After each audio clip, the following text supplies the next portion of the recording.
नमस्कार दोस्तों, आज हम लोग बात करने वाले हैं interest on late payment of GST tax. तो जीएसटी का जो हम लोग पेमेंट करते हैं, अगर वो पेमेंट हम लोग डिले करते हैं, लेट पेमेंट करते हैं, तो उस पे हम लोगों को क्या इंटरेस्ट देना होगा, किस रेट से देना होगा, उसका कैलकुलेशन कैसे होगा, इन सब चीज़ों पे आज हम लोग चर्चा करेंगे विथ एग्जाम्पल। तो नमस्कार दोस्तों, मैं हूं आपका दोस्त सुमित और आप देख रहे हैं perfect tax and accounting solutions. और अगर आप लोगों ने अभी तक इस चैनल को सब्सक्राइब नहीं किया है तो तुरंत सब्सक्राइब करें, जिससे आपको करंट अपडेट्स मिलते रहेंगे। तो शुरू करते हैं। तो यहाँ कहता है कि there are three types of interest which a taxable person is liable to pay under section 50 of the CGST act. ठीक है, ये जो इंटरेस्ट है ये अंडर जीएसटी का अंडर सेक्शन 50 में आता है। ठीक है, तीन तरह के इंटरेस्ट है। तो पहला है interest on delayed payment of tax, मतलब अगर आप जीएसटी का पेमेंट करने में डिले करते हैं तो उस केस में आपको इंटरेस्ट देना पड़ेगा। दूसरा है अनड्यू और excess claim of input tax credit, कि अगर आपने जो आपको इनपुट टैक्स का क्रेडिट मिलता है जीएसटी में, वो अगर आपने ज़्यादा ले लिया है, जितना आपका है उससे ज़्यादा अगर आपने ले लिया है, या फिर जो इनपुट टैक्स अभी ड्यू नहीं है वो आगे जाकर के ड्यू होगा, उसका क्रेडिट आपने ले लिया है। ठीक है, तो इस तरह के केस में भी आपको उस अमाउंट पे इंटरेस्ट पे करना पड़ेगा। ये आपका अंडर सेक्शन 42(10) में आता है। क्लियर।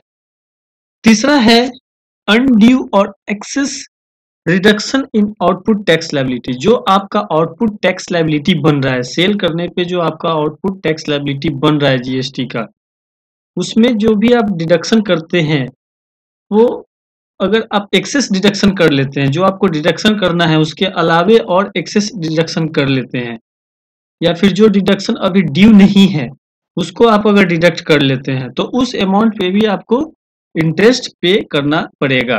क्लियर। आई होप आप लोगों को समझ में आ रहा होगा। आगे देखते हैं कि इसका इंटरेस्ट रेट क्या होगा। तो जीएसटी का एक नोटिफिकेशन है 13/2017 सेंट्रल टैक्स डेटेड 28/6/2017। ठीक है, इसके अनुसार तो यहाँ पे आप देख सकते हैं कि इस सेक्शन को भी तीन भागों में डिवाइड किया गया है। ठीक है, डिले पेमेंट, अनड्यू और excess claim of input tax credit, undue और excess reduction in output tax liability. ठीक है, तो डिले पेमेंट के केस में आपको 18% पर एनएम के हिसाब से इंटरेस्ट पे करना होगा, जिसका कैलकुलेशन डे बेसिस पे होता है।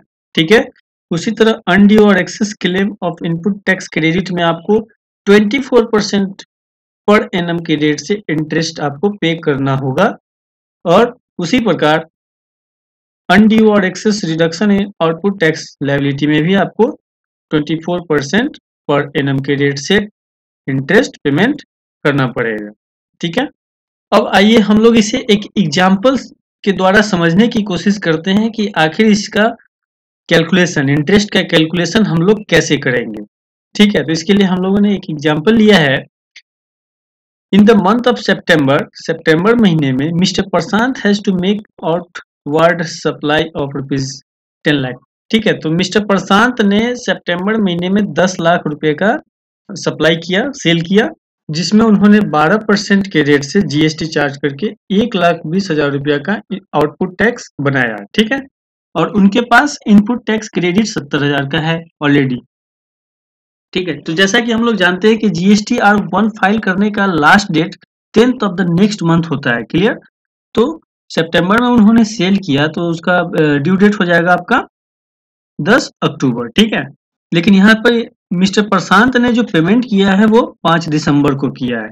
अब हम लोगों को यहाँ पे इसका इंटरेस्ट कैलकुलेशन करना है कि कैसे इसका इंटरेस्ट कैलकुलेट होगा। क्लियर। तो जो टैक्स बना, टोटल टैक्स में हमारा कितना बन रहा है, यहाँ पे 1,20,000 रुपया टैक्स बन रहा है। क्लियर है। उसी तरह इनपुट टैक्स कितना बन रहा है, 70,000 रुपये इनपुट टैक्स बन रहा है, तो ये 70,000 रुपये हम लेस कर देंगे टोटल आउटपुट टैक्स में से, तो बच गया पेबल कितना, 50,000, यानी कि टैक्स पेबल कितना है, 50,000। तो अब हम लोग इसका इंटरेस्ट का कैलकुलेशन करते हैं।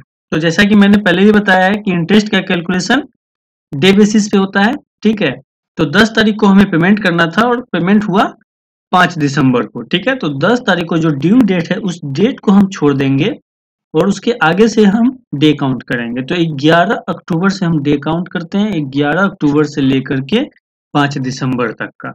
क्लियर?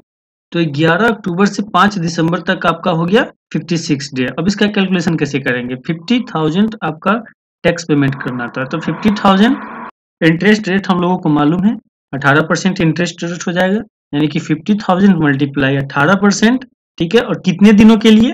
तो 56 डेज के लिए। तो मल्टीप्लाई 56 एंड डिवाइडेड बाय 365, ठीक है। इसको कैलकुलेशन करेंगे तो हम लोगों को मिलेगा 1381। तो ये हमारा इंटरेस्ट पार्ट हो गया। ये आपका इंटरेस्ट पेमेंट करना पड़ेगा अगर आप 5 दिसंबर को पेमेंट करते हैं।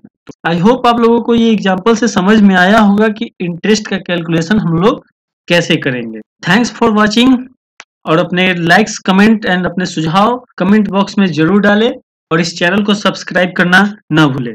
Thank you.